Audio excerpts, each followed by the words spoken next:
There was an option at one point. A friend of mine was getting out of the business and wanted to sell his company. And we talked about it. And I think that might have accelerated my growth a little bit. Would have been a little bit of pain, but it wasn't a huge investment because it really wasn't. There wasn't a lot there, but there was an interesting business model there. The good news is, in talking to him and getting a chance to really dig in and see how he ran his business, I learned a few things. So, it was a complete waste. But I think maybe that might have been an interesting opportunity. One of the things I'm glad I didn't do was my partner. Remember I said I bought the building with a partner? Right around the corner, there was a bigger building that went up for sale. And we hadn't been in the space very long. And my partner was like, oh, we should do this. I'm like, we have a building. Yeah, but we can sell this and we can buy that one. And we can rent it. There's extra space. It's going to be great. And we went back and forth, and I just put my foot down and said, no, I don't want to be a landlord. I'm fine where we are. Fast forward 18 months, his business went belly up and I had to buy him out. And I was really glad that I bought him out of the small building and not the large one. For sure. Worked out well for you, it seems, which is great. What's the most exciting thing that you're working on these days? I'm really enjoying the online training. When I built my business originally, one of the things that was my lead generation piece was always, I would offer classes. I like teaching, I like training, I'm good at it, it's easy, it's fun.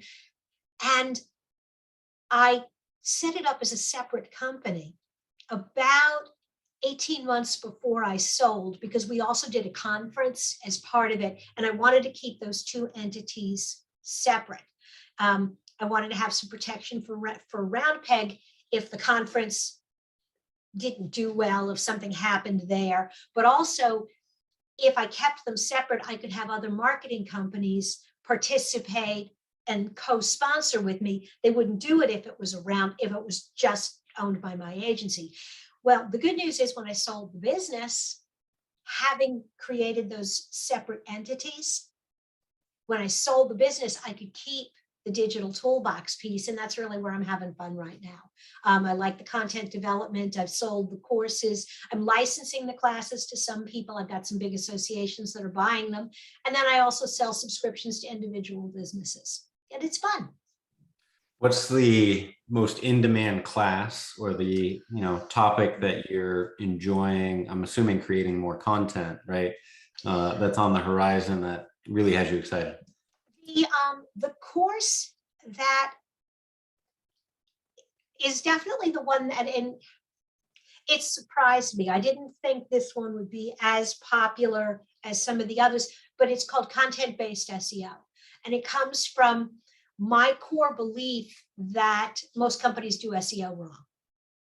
And they obsess about keywords and they obsess about Google. And the bottom line is that Google doesn't write us checks.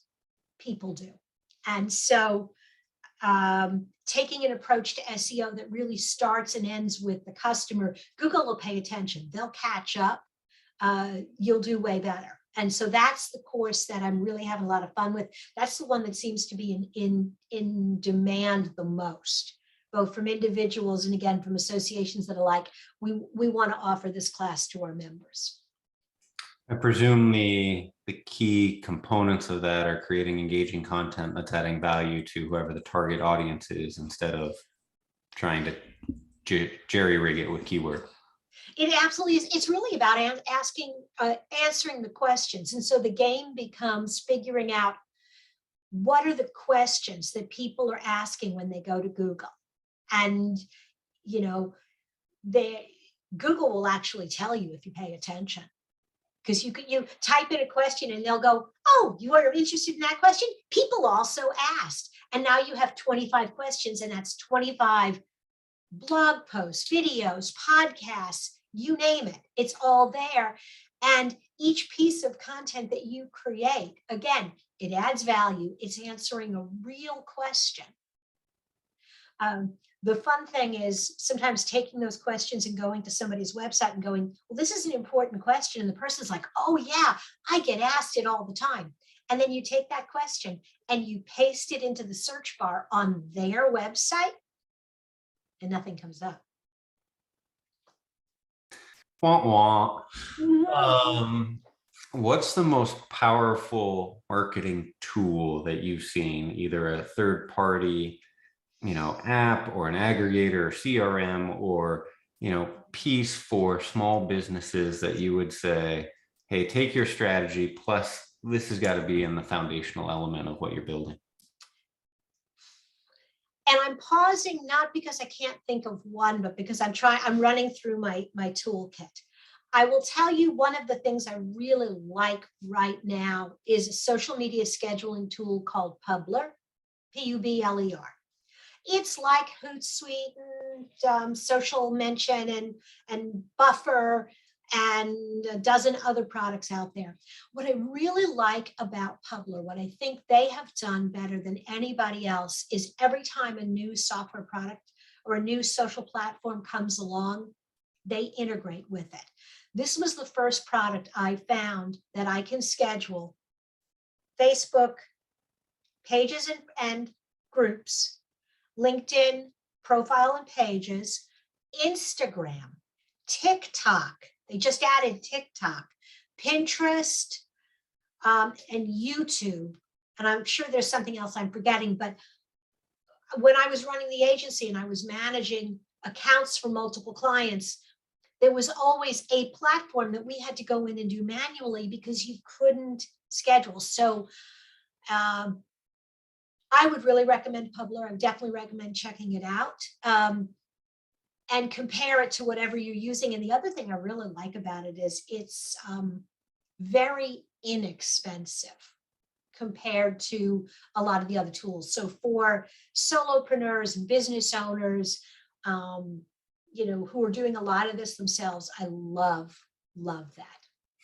So this would be primarily for people who have content calendar, I would imagine, and working to figure out how that all fits in, when they want to push, what that integration strategy looks like, et cetera. Yeah. I mean, you still have to go to the platforms to engage. You still have to go to the platforms if you're going to run advertising. But I'm going on vacation in the month of April. Okay. I have pre-recorded all my podcasts. I'm working on pre-recording all my Facebook Lives. I'll be done with that this week. I have pre-scheduled my newsletters and my social media. So all of that is going to run. I'll hop on once or twice while I'm traveling. But remember I said earlier that what I like is travel? Yeah. So I really like Publer because it allows me to create the illusion of intimacy. It allows me to maintain visibility. And then I can be sitting in the car at an airport, hop on, do a little bit of engagement, and maintain a very high level of social presence without making myself crazy time-wise. Nice.